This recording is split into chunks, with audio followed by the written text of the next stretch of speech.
বলছি সুন্দরবনের জঙ্গলটা আপনি জঙ্গল করেছেন, সুন্দরবনের জঙ্গলটা আপনার কিরকম লাগে বা কিরকম জায়গা? সুন্দরবন জঙ্গল আমার কাছে আপাতত একটা পবিত্র জায়গা।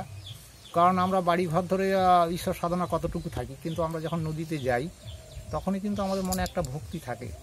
সব থেকে বড় কথা হচ্ছে সুন্দরবনের যে সুন্দরবন যাদের নিয়ে, যে গাছপালা নিয়ে, তারা মনে হবে দেখলে যেটা যেন মানুষ পরপর সাজিয়ে রেখেছে। যেমন তোরা, গেঁয়ো, গরান, প্রত্যেকটা জায়গার গাছ একই রকম এবং অন্য কোনো গাছ তার সঙ্গে ভেজাল নেই।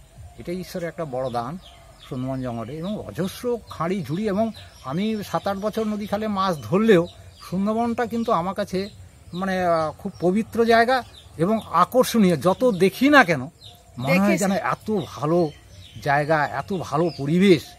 মানে সন্ধে হলে যখন ঝাঁকে ঝাঁকে চরে হরিণ নামে, পাখিরা যখন ডাকে, বক চরের উপরে তখন মাছ ধরে, খুব দর্শন। কারণ আমি তো একদম কোস্ট পর্যন্ত ঘুরেছি, সমুদ্র পর্যন্ত, বঙ্গোপসাগর, ওদিকটা আরও দেখার মতো। দূর থেকে মনে হবে হাজার হাজার দিকে সাদা বালুর চর, আর অনেক কিছু উঁচুর দিকে আমরা সেটা ভেতরে ঢুকতে পারি না, ওগুলো জল ওঠে না। বাংলাদেশটা ওখান থেকে কাছাকাছি।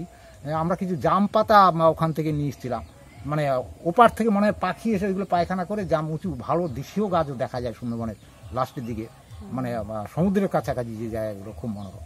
এবং তো মাঝে মাঝে যারা মাছ পেয়েছে, কাঁকড়া পেয়েছে, খুব সুন্দর সুন্দর মন্দির আছে। হাজরাখালি খুবই সুন্দর মন্দির।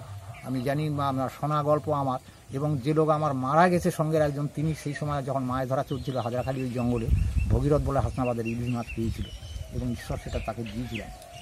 সেই তিনি প্রথম মন্দিরটা করেছেন। এখন গভর্নমেন্ট তাকে সংস্কার করেছে, মিষ্টি পুকুর আছে এবং প্রচুর ওইখান থেকে দক্ষিণে লাটের যেটা বলছি, মইপিট, কোয়ামারি, এই দিকটা সমস্ত ট্রলারগুলো মাকে পুজো দিয়ে ওখান থেকেই সমুদ্র ইলিশটা ফিশিংয়ে যায়। কত যে কাপড় চুপড়, চাল, কত যে এই পাথর বাঁধা আছে, সব মানসিক করে ওই পথেই বেরিয়ে যায়। হ্যাঁ, খুব ওই জায়গাটা আরো দর্শনীয় জায়গা হাজরাখালি, যেটা টুরিস্টের কোনো অর্ডার ও পর্যন্ত নেই, শুধু মৎস্যজীবীদের জন্য, মৎস্যজীবীরা ওই পর্যন্ত যেতে পারে, যায়।